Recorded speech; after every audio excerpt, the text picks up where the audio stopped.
اعوذ باللہ من الشیطان الرجیم بسم اللہ الرحمن الرحیم سبح للہ ما فی السماوات وما فی الارض وهو العزیز الحکیم۔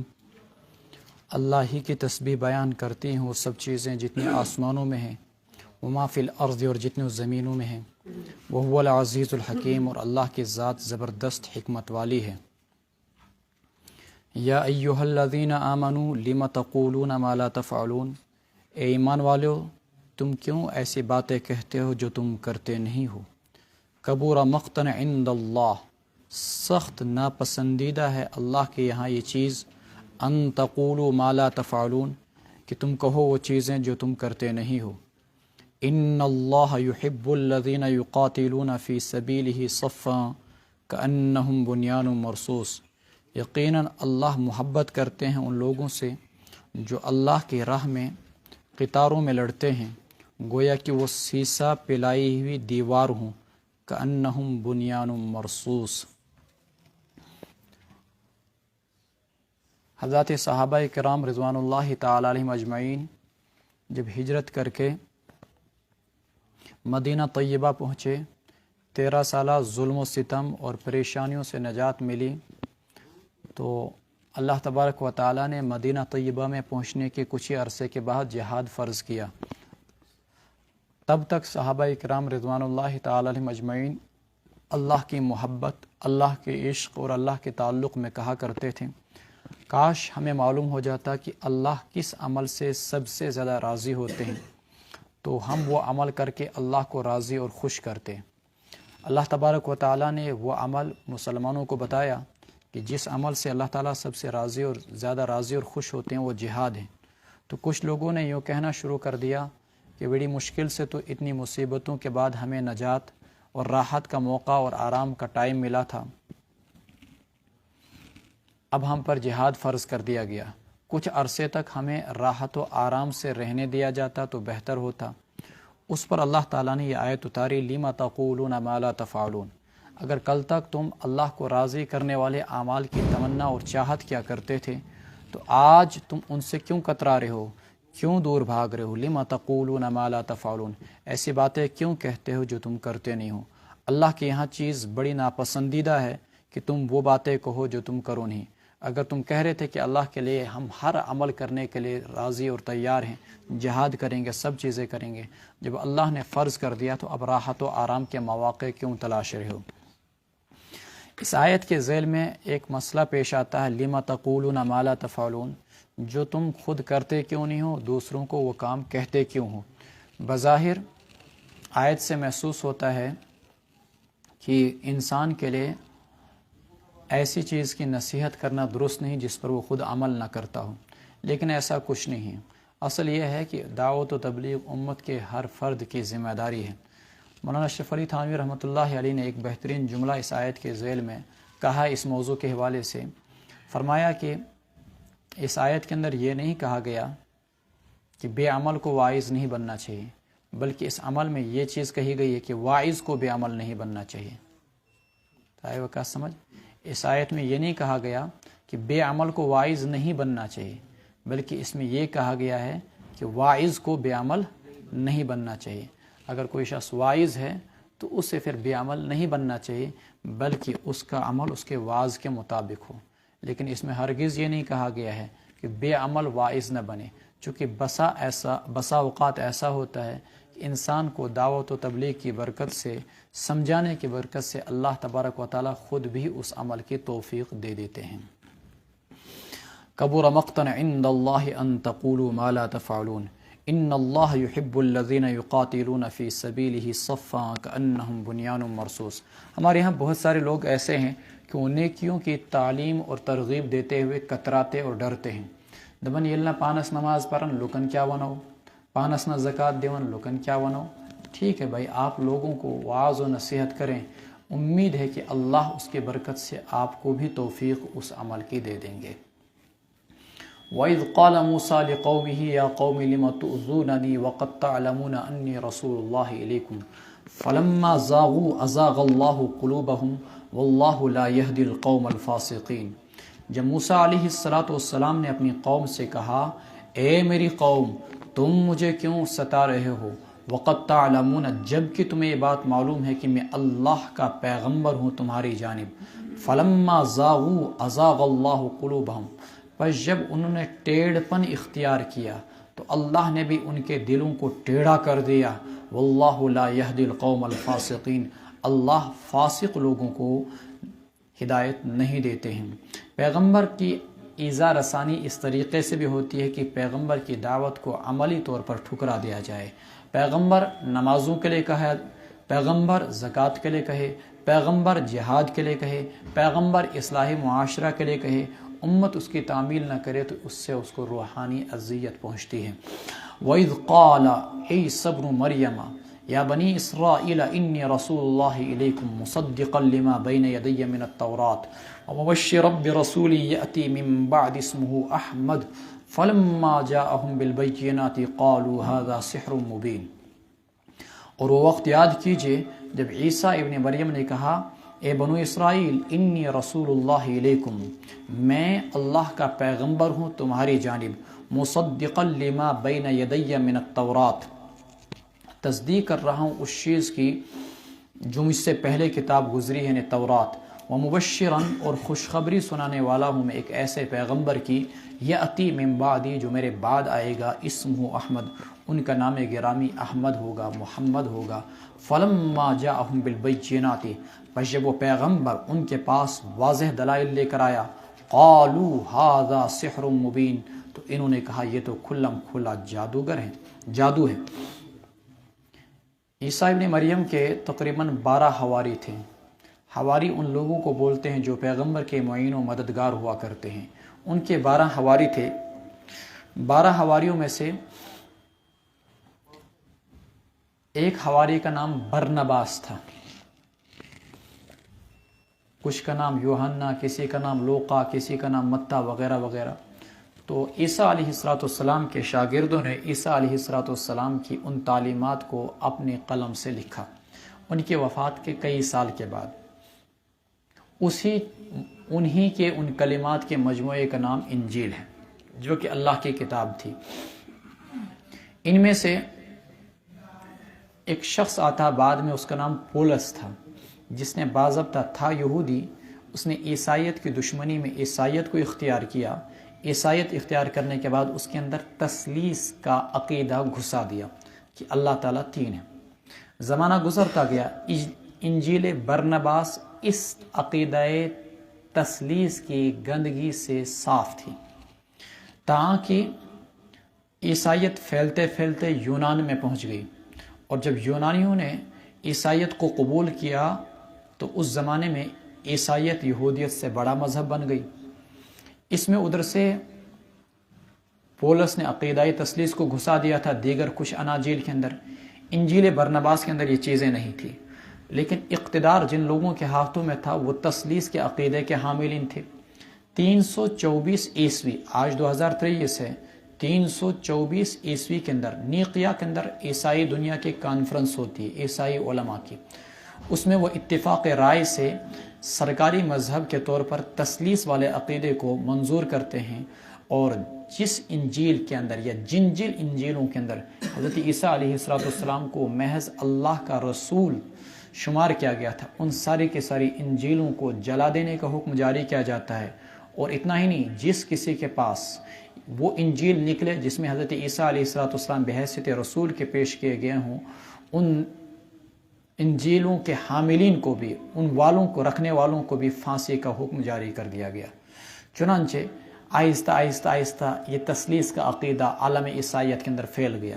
آج رشیا ہو، یورپ ہو، امریکہ ہو، ان کے اندر تھوڑے سے فرق کے ساتھ اکثر لوگ وہی ہیں جن کے پاس یہ تثلیث کا عقیدہ ہے۔ اس انجیل برنباس کے اندر باضابطہ حضرت رسول اکرم صلی اللہ علیہ وسلم کے متعلق جا بجا پیشن گوئیاں ہیں، اور آپ کا نام لے لے کر محمد اور احمد، تم لوگوں نے مجھے بہت ستایا، تم لوگوں نے مجھے بہت اذیت دی، لیکن ایک شخص آئے گا جس کا نام محمد ہوگا، تمہوں نے جو مجھ پر الزامات لگائے ہیں وہ مجھ سے میرے ان الزامات کو صاف کرے گا، نام اس کا محمد ہوگا۔ یہ اس کے الفاظ ہیں انجیل برنباس کے، اب اس کے اردو میں بھی تراجم ہو چکے ہیں، جس میں جا بجا رسول اکرم صلی اللہ علیہ وسلم کی پیشن گوئیاں ہیں۔ عیسائی دنیا کو جب کچھ جواب نہ بن سکا تو یوں کہہ اٹھے کہ یہ کسی مسلمان نے جو کسی عیسائی نے لکھی ہے، جس نے اندر سے عیسائیت کو، اسلام قبول کیا تھا، اسی نے ہم کو بدنام کرنے کے لیے یہ چیز لکھ دی۔ تو بہرحال انجیل کے اندر باضابطہ رسول اکرم صلی اللہ علیہ وسلم کے حوالے سے پیشن گوئی موجود ہے، اشارتاً کنایتاً صراحتاً، یأتی من بعد اسمہ احمد، میرے بعد ایک پیغمبر آئے گا جس کا نام محمد ہوگا۔ جو وہ پیغمبر مکہ میں نمودار ہوا تو مکی لوگوں نے کیا کہا؟ ان ھذا الا ساحر، یہ کیا ہے؟ جادوگر ہے۔ اسی کو دیکھیے یہاں پر، یہ کہنے والا ولید بن مغیرہ تھا، بڑی میٹنگ کے اندر اس چیز کو پاس کیا تھا، قالوا ھذا سحر مبین۔ 1300 سال کے بعد پنجاب کے ایک دیہات کے اندر ایک کانا شخص پیدا ہوتا ہے، نام اس کا غلام احمد ہے۔ وہ کہتا ہے چونکہ میرا بھی نام احمد ہے، وہ نبوت کا دعویٰ کرتا ہے، اور اس کے بعد کہتا ہے کہ میرے متعلق قرآن میں پیشن گوئی آئی ہے۔ نام اس کا غلام احمد تھا۔ تو ایک مرتبہ حضرت عطا اللہ شاہ بخاری رحمۃ اللہ علیہ سے اس کا مناظرہ ہوا ہے، اس کے کسی متعلقین کا، تو انہوں نے کہا کہ بھائی باضابطہ غلام احمد قادیانی کے پیشن گوئی آئی ہے قرآن کریم کے اندر۔ کہا کیا پیشن گوئی آئی ہے؟ کہا یہی آئی ہے کہ میرے بعد ایک شخص آئے گا جس کا نام احمد ہوگا، تو اس کا بھی نام غلام احمد ہے۔ اس نے کہا اچھا پھر تو میرا نام عطا اللہ ہے، میرا نام تو عطا اللہ ہے، میرے نام کے ساتھ اللہ جڑا ہوا ہے، تو میں اللہ ہو گیا۔ میں کہتا ہوں میں نے تجھے پیغمبر نہیں بنایا، میں نے تجھے پیغمبر نہیں بنایا۔ اس قسم کے نام کی آمیزش کی وجہ سے اگر پیغمبر بن جاتے ہیں نا، پھر جتنے پرویز احمد، صدیق احمد، خالد احمد، حسین احمد، یہ سب کے سب پیغمبر ہی ہوتے ہیں نا۔ پھر نام لگانے سے اگر کوئی پیغمبر بن جائے پھر سب پیغمبر ہو جاتے ہیں۔ ہم میں سے کس کے نام کا حصہ نہیں ہے محمد اور احمد؟ تو ہم سب کے سب کہیں گے ہماری بھی بشارت آئی ہے، ہم بھی پیغمبر ہو گئے، اعوذ باللہ۔ تو نام کی آمیزش۔ اور وہ شخص جو ایک کان سے، آنکھ سے اندھا، جو کبھی یہ دعویٰ کرتا ہے کہ مجھے حیض آتا ہے، کبھی یہ بدبخت یہ دعویٰ کرتا ہے کہ میں مہدی ہوں، کبھی یہ دعویٰ کرتا ہے میں عیسیٰ ہوں، کبھی یہ دعویٰ کرتا ہے کہ میں اللہ کا بیٹا ہوں، کبھی یہ دعویٰ کرتا ہے کہ میں اللہ کی بیوی ہوں، کبھی یہ دعویٰ کرتا ہے کہ میں عین خدا ہوں، اس قسم کی فضول قسم، اور جو آخرکار ٹٹی خانے میں مر جاتا ہے، وہ کہتا ہے کہ میں خدا ہوں اور میں محمد ہوں، میں احمد ہوں، اس قسم کی فضول لا یعنی گفتگو۔ فلما، جبکہ قرآن صاف کہہ رہا ما کان محمد ابا احد من رجالکم ولکن رسول اللہ وخاتم النبیین، محمد صلی اللہ علیہ وسلم نبیوں کے سلسلے کو ختم کرنے والے ہیں۔ میری مثال اور سابقہ امتوں کی مثال سیم ایسے جیسے ایک دیوار بڑی حسین و خوبصورت جس میں اینٹیں لگی ہیں، لیکن ایک اینٹ کی جگہ خالی ہے۔ کسی نے پوچھا، سب نے کہا کہ بھئی یہ دیوار بڑی اچھی تھی، کاش یہ اینٹ بھی اس میں لگ جاتی۔ کہا کہ وہ اینٹ میں ہی ہوں، وَأَنَا خَاتَمُ النَّبِيِّينَ، آخری اینٹ اس نبوت کے دیوار کی میں ہی ہوں، اور میں نبیوں کا سلسلہ ختم کرنے والا ہوں۔ آپ نے فرمایا سَيَكُونُ بَعْدِي كَذَّابُونَ ثَلَاثُونَ، میرے بعد 30 بڑے بڑے جھوٹے ہوں گے، كُلُّهُمْ يَزْعُمُونَ أَنَّهُ نبی، ہر ایک یہ خیال کرے گا میں پیغمبر، وَأَنَا خَاتَمُ النَّبِيِّينَ لَا نَبِيَّ بَعْدِي، میں سب سے آخری پیغمبر ہوں، میرے بعد کوئی پیغمبر نہیں ہوگا۔ حضرت عمر کے متعلق فرمایا لو کان بعدی نبی لکان عمر، اگر میرے بعد کوئی نبی ہوتا تو عمر ہوتے، لیکن میرے بعد نبوت کا سلسلہ ہی ختم، چنانچہ عمر بھی نبی نہیں۔ حضرت علی رضی اللہ تعالیٰ عنہ کے متعلق فرمایا تھا انت منی بمنزلت ہارون من موسیٰ، تم میرے لیے ایسے ہی ہو جیسے کہ ہارون موسیٰ کے لیے تھی، الا انہ لا نبی بعدی، وہاں ہارون تو پیغمبر بن گئے تھے لیکن میرے بعد کوئی پیغمبر نہیں، اس لیے تم پیغمبر نہیں ہو سکتے ہو۔ تو تواتر سے عقیدہ ختم نبوت ثابت ہے، جو شخص اس ختم نبوت کے عقیدے کا انکار کرے گا مرتد اور کافر ہے۔ کافر کا درجہ چھوٹا ہے، مرتد کا درجہ اس سے بھیانک، یعنی واجب القتل ہوتا ہے مرتد، کافر واجب القتل نہیں ہوتا ہے۔ ومن اظلم ممن افترى على الله الكذب، اسلامی حکومت کے اندر اس سے بڑا کون ظالم ہوگا جو اللہ پر جھوٹ باندھے، ممن افترى على الله الكذب وهو يدعى الى الاسلام، اسے اللہ اسلام کی طرف پکارا جاتا ہے، واللہ لا يهدي القوم الظالمین، اللہ ظالم لوگوں کو ہدایت نہیں دیتے، یریدون لیطفئوا نور اللہ بافواہہم، وہ چاہتے ہیں کہ اللہ کے نور کو اپنے منہ سے بجھا دیں، اپنے پھونکوں سے، واللہ متم نورہ، اللہ اپنے نور کو پورا کر کے رہیں گے، وَلَوْ كَرِهَ الْكَافِرُونَ، خواہ مشرکوں کافروں کو یہ چیز کتنی ناگوار کیوں نہ گزرے۔ نور سے مراد نور ایمانی، اسلام کی روشنی کو اللہ تعالیٰ چہاردانگ عالم کے اندر پھیلا کے رہیں گے، خواہ یہ کفار کو ناگوار ہی کیوں نہ گزرے۔ هو الذی ارسل رسولہ، وہی وہ اللہ ہے جس نے اپنے پیغمبر کو ہدایت اور دین حق دے کر بھیجا تاکہ اس دین حق کو سارے کے سارے دینوں پر غالب کر دے، لیظہرہ علی الدین کلہ ولو کرہ المشرکون، خواہ مشرکوں کو ناگوار ہی کیوں نہ گزرے۔ یا ایھا الذین آمنوا هل ادلکم علی تجارۃ تنجیکم من عذاب علیم، اے ایمان والو کیا میں تمہاری رہبری اور رہنمائی نہ کروں ایک ایسی تجارت کی جانب جو تمہیں دردناک عذاب سے بچا دے۔ تم اپنی جانوں کا نذرانہ اللہ کو پیش کر دو، اللہ اس کے عوض میں تمہیں جنت عطا کریں گے۔ تجارت سمجھ میں آئی آپ کو؟ ان اللہ اشتری من المؤمنین انفسهم واموالهم بان لهم الجنہ، ہماری جانیں، ہمارا مال اللہ کا، اللہ جان مانگے تو حاضر، اللہ مال مانگے تو حاضر، عوض میں کیا ملے گا؟ جنت۔ یہ ہمارا بزنس اور سودا اللہ سے ہو چکا ہے۔ تؤمنون باللہ، تم اللہ پر ایمان رکھتے ہو اور اس کے پیغمبر پر، وتجاہدون فی سبیل اللہ، اللہ کے راستے میں جہاد کرتے ہو اپنے اموال اور اپنی جانوں کے ذریعے سے، ذالکم خیر لکم ان کنتم تعلمون، یہی تمہارے لیے بہتر ہے اگر تم جانتے ہو۔ یغفر لکم ذنوبکم، اللہ تمہارے گناہوں کو بخش دیں گے۔ ویدخلکم جنات تجری من تحت الانہار، اللہ تمہیں ایسے باغات میں داخل کریں گے جن کے نیچے نہریں بہتی ہوں گی۔ ومساکن طیبۃ، اور نفیس مکانات، فی جنات عدن، ہمیشہ کے ہمیشہ رہنے والے باغات میں۔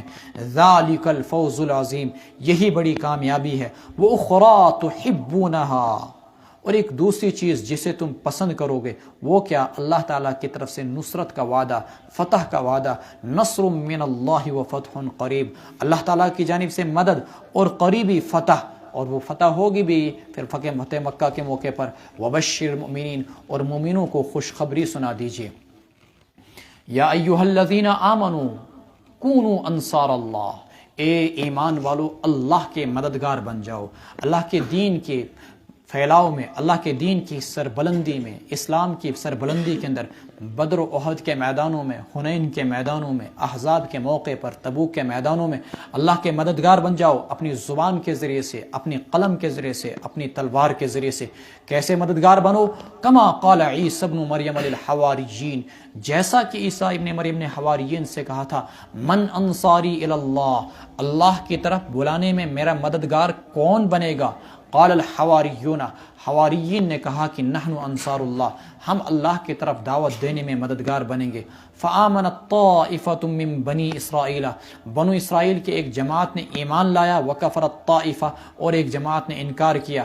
فأیدنا الذین آمنوا، سو ہم نے تقویت بخشی ان لوگوں کو جنہوں نے ایمان لایا ان کے دشمنوں کے خلاف۔ فاصبحوا ظاہرین، وہی لوگ غالب ہو کے رہ گئے۔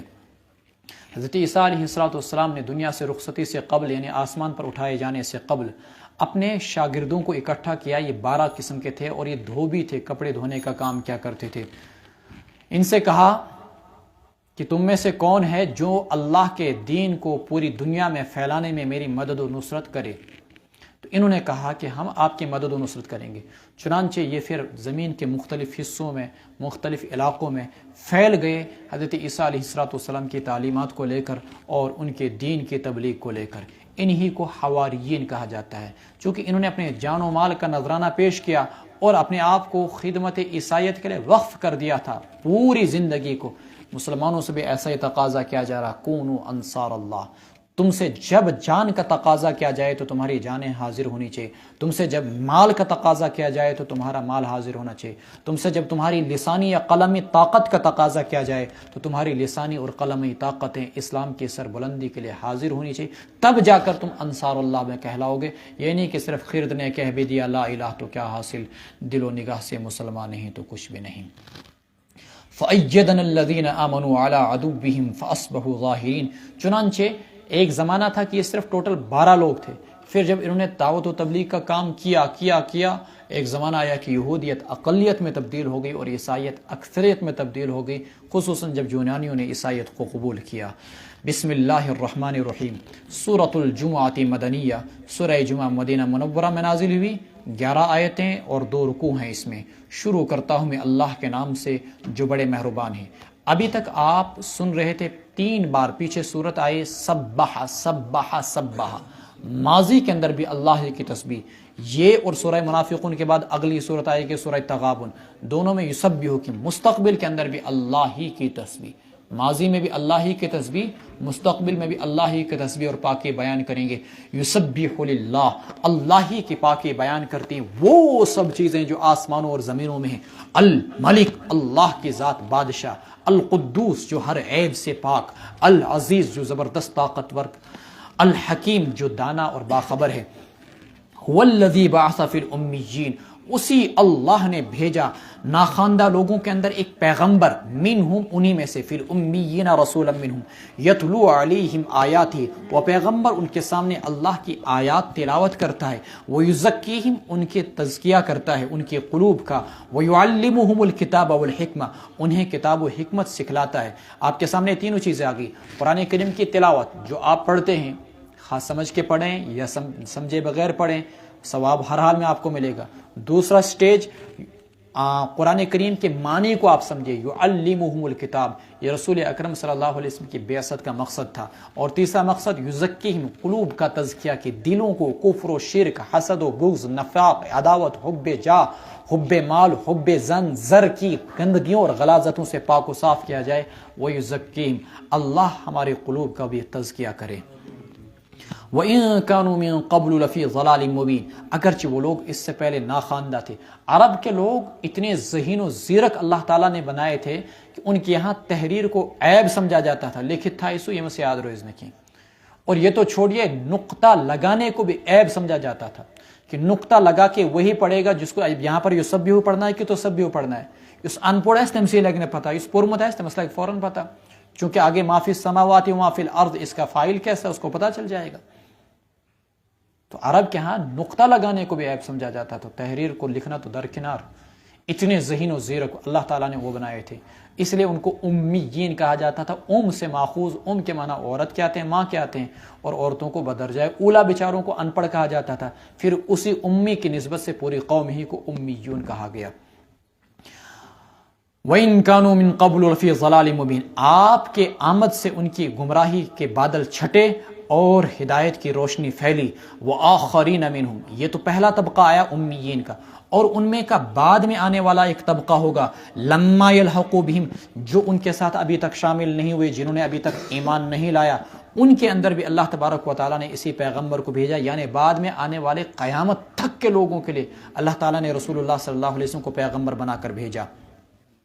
وَهُوَ الْعَزِيزُ الْحَكِيمُ، وہی اللہ طاقتور، الحکیم، دانا ہے۔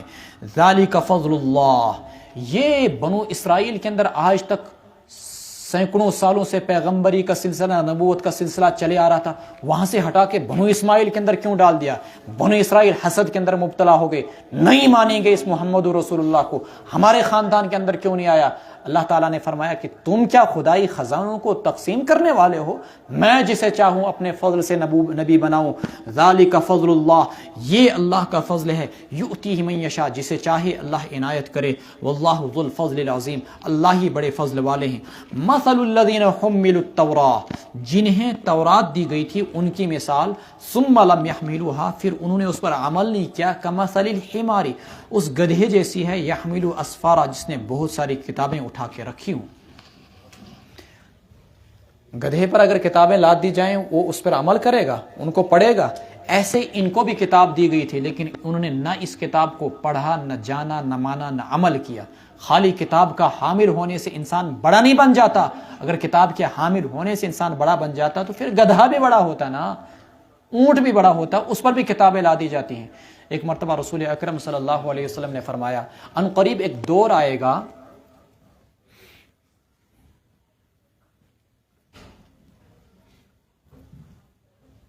لوگوں کے اندر سے خشوع و خضوع اٹھا لیا جائے گا،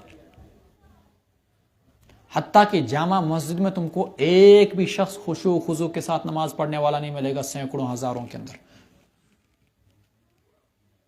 ایک اور موقع پہ ایسی چیز کہی، آپ صلی اللہ علیہ وسلم نے کہا کہ ان قریب ایک دور آئے گا کہ علم اٹھا لیا جائے گا۔ ایک صحابی نے کہا، یا رسول اللہ صلی اللہ علیہ وسلم، ہم علم کو نہیں اٹھنے دیں گے، خود پڑھیں گے، اپنے بچوں کو پڑھائیں گے، ہمارے بچے اپنے بچوں کو پڑھائیں گے، وہ اپنے بچوں کو پڑھائیں گے، وہ اپنے بچوں کو پڑھائیں گے، اور یوں یہ سلسلہ قیامت تک چلتا رہے گا، ہم علم کو نہیں اٹھنے دیں گے۔ رسول اللہ صلی اللہ علیہ وسلم نے اس صحابی کو مخاطب کر کے کہا، میں تمہیں بڑا زیرک و ذہین سمجھتا تھا، کیا تم نے یہود و نصارہ کو نہیں دیکھا؟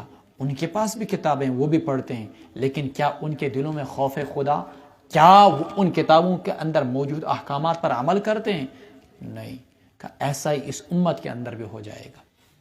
کتاب تو ہے قرآن کریم، لیکن قرآن کریم کے نہ عاملین ہیں نہ عالمین ہیں، نہ عالمین ہیں نہ ہی عاملین ہیں۔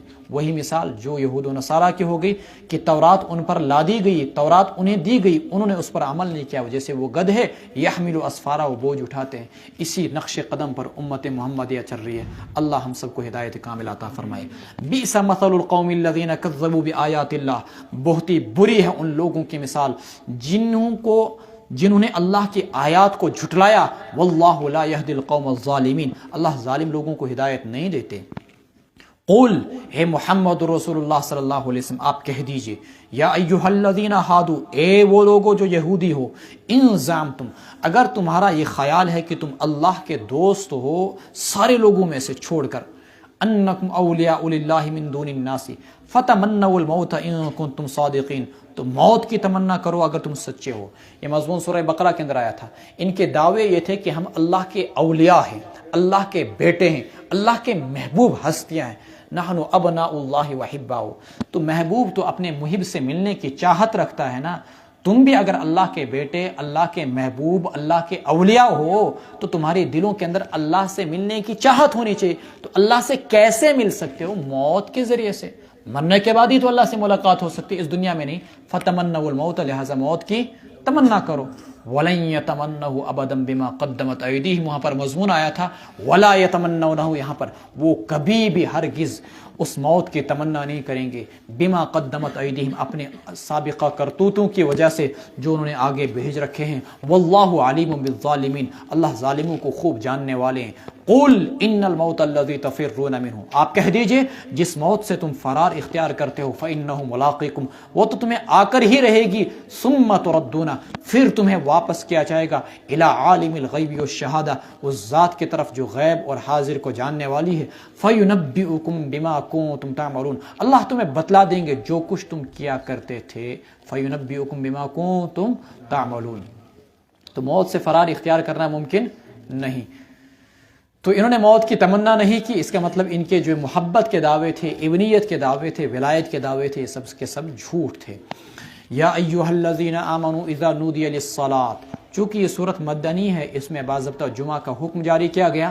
اے ایمان والو، جب تمہیں جمعہ کے لیے پکارا جائے، جمعہ کی نماز کے لیے، جمعہ کے دن، فاسعوا الی ذکر اللہ، دوڑ پڑو اللہ کے ذکر کی طرف، وذروا البیع، خرید و فروخت چھوڑ دو، ذالکم خیر لکم، یہی تمہارے لیے بہتر ہے، ان کنتم تعلمون، اگر تم جانتے ہو۔ فاذا قضیت الصلاۃ، جب نماز پوری کر دی جائے، فانتشروا فی الارض، زمین میں پھیل جاؤ، وابتغوا من فضل اللہ، اللہ کے فضل میں سے ڈھونڈو، واذکروا اللہ کثیرا، اللہ کو بہت یاد کرو تاکہ تم کامیاب ہو جاؤ، لعلکم تفلحون۔ واذا رأوا تجارۃ، آگے بڑھنے سے پہلے آپ کو میں بتا دوں، رسول اللہ صلی اللہ علیہ وسلم کے زمانے میں ایک ہی اذان ہوا کرتی تھی، پھر حضرت ابوبکر صدیق رضی اللہ تعالیٰ عنہ کے زمانے میں بھی ایک ہی اذان ہوا کرتی تھی، حضرت عمر رضی اللہ تعالیٰ عنہ کا بھی خوف تھا، ایک ہی اذان ہوا کرتی تھی۔ ادھر مؤذن نے اللہ اکبر کیا کہا۔ القراءۃ الراشدہ ایک کتاب ہے، اس میں مولانا ابو الحسن علی ندوی رحمۃ اللہ علیہ نے لکھا ہے کہ اذان سنتے صحابہ مسجدوں کی طرف تیزی کے ساتھ دوڑ پڑتے، صورتحال یہ ہو جاتی اذان ختم نہیں ہو پاتی کہ سارے کے سارے لوگ مسجد میں نماز سے پہلے تیار ہوتے۔ حضرت عمر کا بھی ڈر تھا۔ جب حضرت عثمان غنی رضی اللہ تعالیٰ عنہ کا دور آیا، فتوحات، ایران، روم، بہت سارے ممالک، عراق، شام، یمن، یہ سارے کے سارے علاقے فتح ہو گئے، تو نو مسلم بھی آئے، سستیاں آنے لگی لوگوں کے اندر، لوگ مسجدوں کے اندر آنے میں تاخیر کرنے لگے۔ تو حضرت عثمان غنی رضی اللہ تعالیٰ عنہ نے ایک دوسری اذان کی ابتدا فرمائی، جو مدینہ سے تھوڑے، مسجد نبوی سے تھوڑے فاصلے مقام زورا پر دی جاتی، جو مارکیٹ سے قریب تھی، وہاں پر یہ اذان دی جاتی۔ لوگ اس اذان کو سن کر پھر اپنے کاروبار کو بند کرتے اور پھر پہلی اذان تک مسجد میں سب پہنچ جاتے۔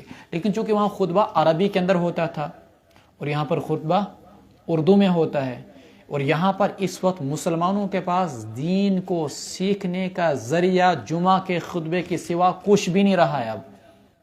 کہاں یہ آپ 4 آدمی یہاں قرآن سیکھنے کے لیے آئے ہیں، جو باہر 80 لاکھ بڑے ہیں وہ قرآن سیکھ رہے ہیں۔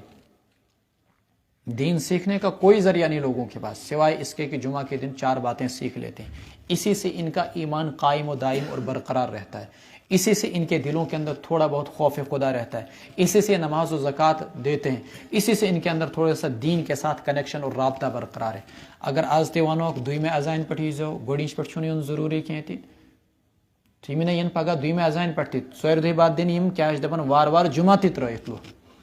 اس لیے سارے صحابہ کا اس پر اجماع ہوا کہ اور سارے صحابہ نے اس اذان ثانی جو پہلی اذان ہوتی ہے اس پر اتفاق کیا اور کسی نے اس کے ساتھ اختلاف نہیں کیا۔ چنانچہ وہ طریقہ تب سے لے کر آج تک حرمین کے اندر جاری ہے، 2 اذانیں ہوتی ہیں پورے روئے زمین میں ہر جگہ ہر مسجد کے اندر، اور مسلمانوں کے لیے یہی حکم ہے کہ وہ اذان اول پر مسجد میں پہنچ جائیں۔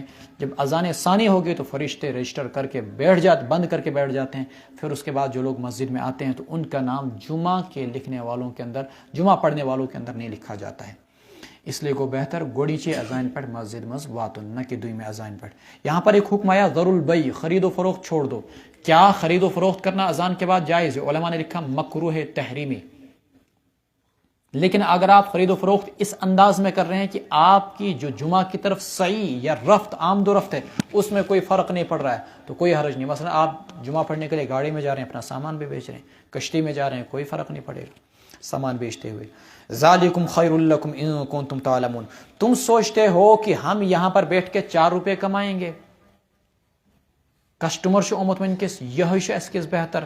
اللہ کی قسم اللہ فرماتے ہیں یہ کسٹمر آؤ ات مشو نہ فائدہ کی فائدہ کت مش ضرور البیع ذالکم خیر لکم، اس وقت بیچنے میں فائدہ نہیں چھوڑنے میں فائدہ ہے۔ ذالکم خیر لکم ان کنتم تعلمون۔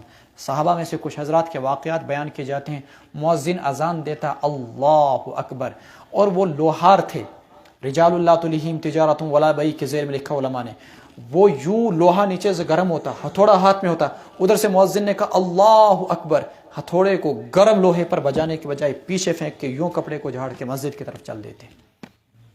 اس طریقے سے ان لوگوں نے شریعت کی اتباع و پیروی کی۔ فَإِذَا قُضِيَتِ الصَّلَاةُ، جب نماز پوری ہوگی اب زمین میں پھیل جاؤ، وَابْتَغُوا مِن فَضْلِ اللَّهِ، اللہ کی روزی میں تلاشو، وَاذْكُرُوا اللَّهَ كَثِيرًا، اور اللہ کا ذکر بکثرت کرو تاکہ تم کامیاب ہو جاؤ۔ فضل اللہ یہاں پر روزی کو کہا گیا ہے، معلوم ہوا کہ اللہ تعالیٰ کی طرف سے انعام اور رحمت ہوا کرتا ہے مال اگر انسان اس کو صحیح طریقے سے حاصل کرے۔ رسول اللہ صلی اللہ علیہ وسلم کے زمانے میں مدینہ منورہ میں ایک بار قحط سالی ہو گئی اور مارکیٹ کے اندر سامان ختم ہو گیا، لوگوں کو شدید بھوک کا سامنا کرنا پڑا، اور اسلام کا پہلا ہی سال تھا یا دوسرا سال تھا، پہلا ہی سال تھا غالباً۔ اسی عالم کے اندر مسلمان سارے مسجد نبوی میں بیٹھ کے خطبہ سن رہے تھے، اللہ کے رسول صلی اللہ علیہ وسلم دین کے احکامات سکھلا رہے تھے، اچانک کسی نے بتا دیا کہ بھائی تجارتی قافلہ آ گیا۔ تو صحابہ جن کو شدید پریشانی کا سامنا تھا، بھوک کا سامنا تھا، دوڑ پڑے ادھر کے لیے بہت سارے کہ سامان خریدے۔ وہ یہ سوچتے تھے کہ نماز توڑ کر چھوڑ کر جانا جائز نہیں ہے، ابھی چونکہ دین کے اندر ابتدائی مرحلہ تھا، تشریع کے اندر ترخیص ہوتی ہے، اصول بیان کیا ہمارے یہاں فقہاء نے، تشریع میں ترخیص ہوتی ہے یعنی قانون سازی کے وقت رخصت ہوا کرتی ہے تھوڑا بہت۔ تو صحابہ یہ سوچ رہے تھے کہ ابھی نماز میں جانا جائز نہیں، خطبے میں ہم جا سکتے ہیں۔ تو صحابہ سارے کے سارے دوڑ کے، کچھ روایت میں آتا 8، کچھ میں آتا 11، کچھ میں 12، کچھ میں 40 کا نام آتا ہے کہ جو حضرات وہیں پر رکے رہے، باقی سب کے سب ادھر چلے گئے مارکیٹ کے اندر سامان خریدنے کے لیے۔ اس پر اللہ نے یہ آیت اتاری وَإِذَا رَأَوْا تِجَارَةً، جب وہ تجارت کو دیکھتے ہیں یا کسی کھیل نما چیز کو، او لہوا انفضوا الیہا، اس کی طرف دوڑ پڑتے ہیں، وَتَرَكُوكَ قَائِمًا، اور آپ کو کھڑے کھڑے چھوڑ دیتے ہیں۔ اشارۃ النص سے معلوم ہوا کہ جمعہ کا خطبہ بیٹھ کر نہیں ہونا چاہیے بلکہ کھڑے کھڑے ہونا چاہیے۔ قُلْ مَا عِنْدَ اللَّهِ خَيْرٌ مِّنَ اللَّهْوِ وَمِنَ التِّجَارَةِ، آپ کہہ دیجئے اللہ کے ہاں جو کچھ ہے وہ بہتر ہے لہو لعب اور کھیل نما چیزوں سے اور تجارت سے، واللہ خیر الرازقین، اللہ سب سے بہترین روزی دینے والے ہیں۔